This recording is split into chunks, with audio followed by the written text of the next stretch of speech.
Like you said, for the first time, the public will get to see what's been going on behind those closed-door hearings into the president's impeachment investigation. Much of the country weighing in on this, including the president himself. But before we get to that, here are a few key points to get you up to speed this morning. Now, this all stems from that phone call President Trump made with Ukraine's president, where, according to the whistleblower, Trump allegedly asked the leader of the Ukraine to dig up dirt on Joe Biden's son, withholding military aid to that country unless they followed through.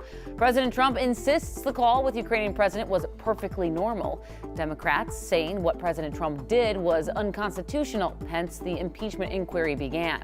So up until now, the Democrat-controlled House has been holding closed-door hearings, but this morning that all changes. So this morning, Democrats will question key witnesses, hoping to build their case of impeachment against the president.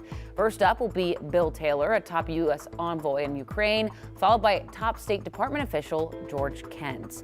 And like I said, the president has repeatedly denied any wrongdoing. The last thing he tweeted just a few hours ago was about the so-called witch hunt from the left. And here's what one of our Sunrisers had to say. Richard asked, so when is Congress going to quit wasting our money on impeachment and start doing their job?